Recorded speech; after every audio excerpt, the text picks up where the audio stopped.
With a snap, as I left Korea, so that I'd leave all the things that have once given me meaning.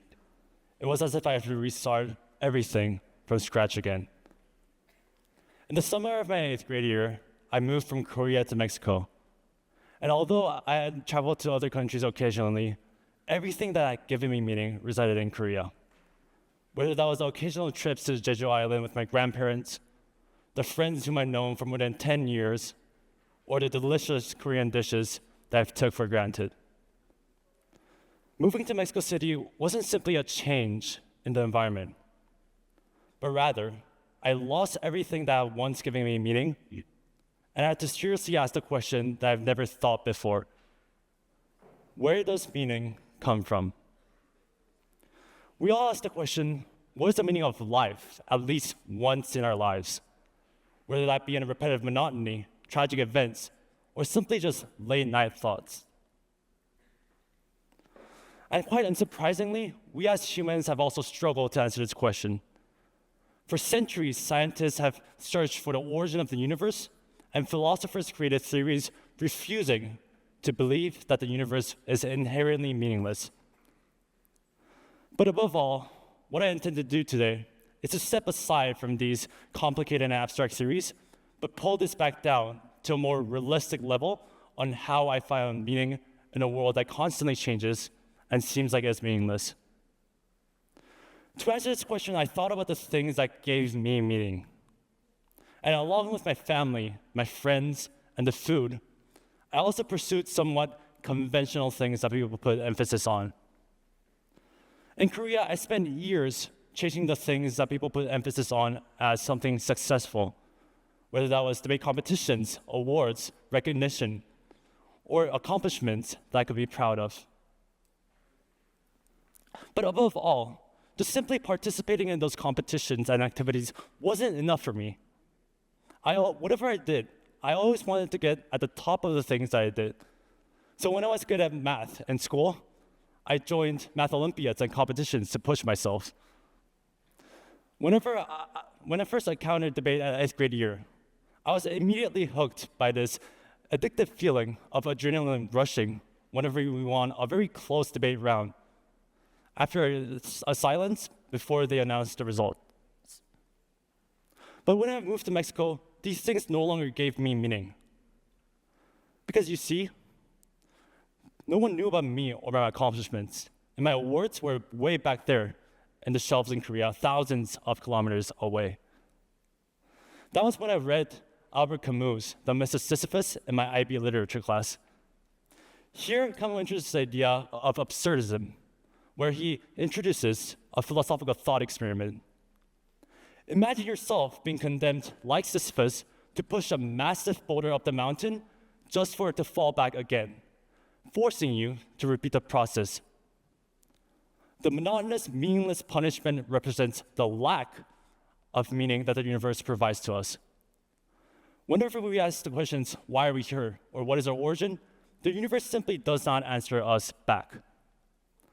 Camus calls this gap, the gap between our innate desire to find meaning and then the lack of meaning that the universe provides to us, as the absurd. Really cool. Having that said, we can ask a very crucial question in this philosophical experiment. Then how does Sisyphus find meaning and overcome the absurd? To answer this question, Camus talks about the invisible moments in the story, which is the moment when Sisyphus goes back down the mountain to retrieve his boulder. And quite interestingly, this is the moment where Sisyphus consciously decides to pick the boulder, even though he knows that that is meaningless. Camus famously concludes his essay by saying, one must imagine Sisyphus happy, not because of the punishment, and not because the punishment inherently has any meaning, but because Sisyphus derives meaning by not giving up in despair and constantly pushing defiance. When I moved to Mexico, I tried to recreate the meanings as I did back in Korea. I returned to competitive debating, not because it was one of the things I was really passionate about, but because it was something I was good at, something that could give me a sense of accomplishment. Debate was my new boulder. And in that moment, I thought if I pushed it hard enough, meaning was waiting at the top of the mountain. As I continued to push this boulder of mine, it carried me further than I expected, all the way to representing Mexico in the stage of World Schools Debating Championships, the largest debating competition that high schoolers could attend. As thrilled as I was also very nervous and very anxious. I mean, after all, it is representing Mexico in an international stage. The thought of having to place the team at the highest level and get good results absolutely consumed me. And in that moment, meaning became painfully simple. How high we climbed and where we placed when the event was over. But as the tournament progressed, the definition of success, or whatever gave me meaning to this experience, started shifting.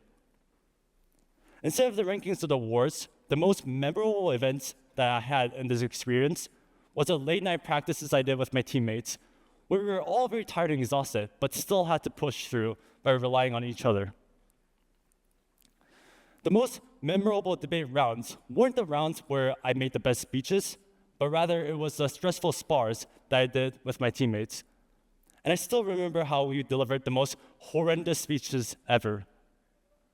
I still remember how when I walked up to the debate podium to deliver my speech in the spar, I completely blanked out and forgot what I was supposed to say. And I repeated the same 5 phrases over the 8 minutes and sat back down to my seat, feeling very embarrassed. But the moment I remember now isn't that moment precisely.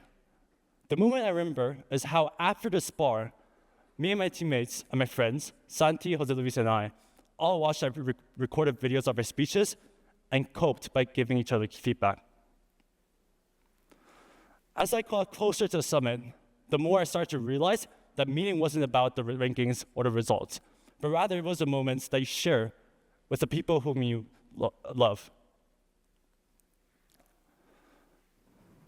As I continue with this debate tournament, I started to realize that one of the most said phrases that my coaches told us was, socialize and make friends. It isn't common to see people who have the same interests as you do this often.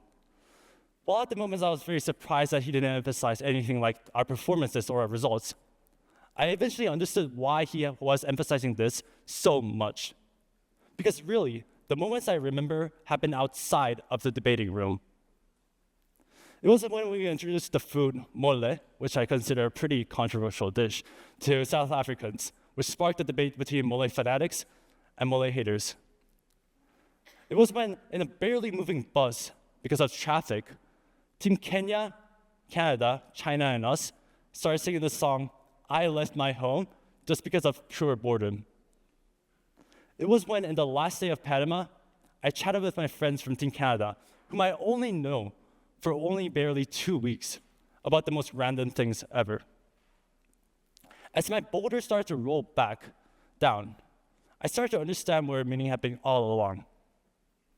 Now I don't remember the award ceremonies or the moments where I received the awards and the results of the tournament.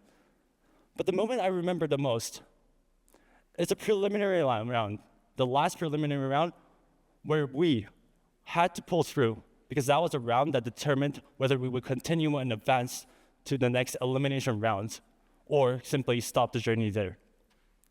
We were against Team Bulgaria. And I still remember how when I entered the room, where I had to debate, the room felt so small compared to the pressure that it held, and every speech that we did was a step on a ferocious game of tug-of-wars. After the debate round was over, I immediately went out to the hallway with my friends and my coaches, and we started discussing about the round, replaying every argument and thinking about the instances where we won. But that still wasn't enough for me to shake off the nervousness that I had. After a silence that felt like an hour, the judge finally told us to come back to the debating room where they would announce the results. The result was a 2-1 split in favor for us.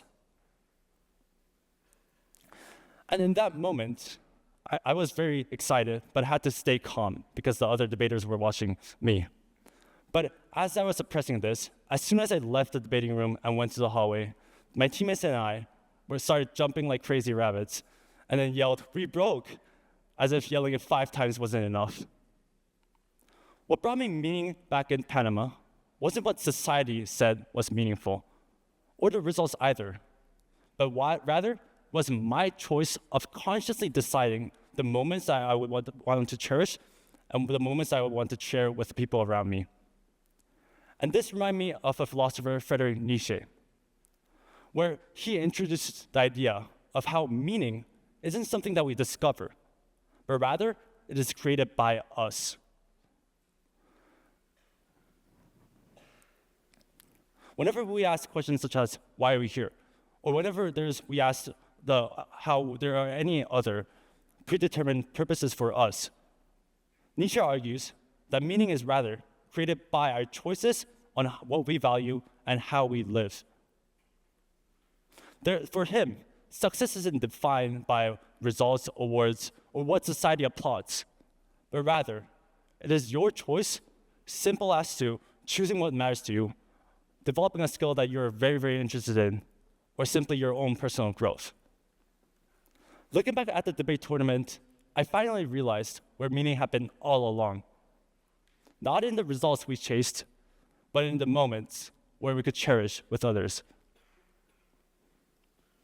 And even now, I still miss my grandparents in Korea, the delicious Korean food that I hadn't had for long, and the friends that I've known for long.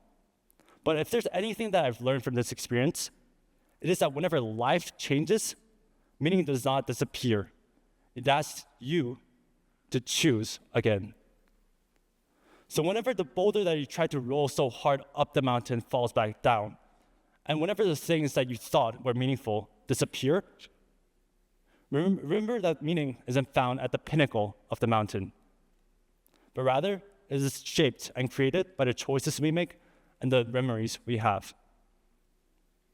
So whenever you think of your boulder, your debate, and your awards, try to think of what's beneath, and try to think of your mole moment, your we broke moment, and your I left my home moment. Thank you very much.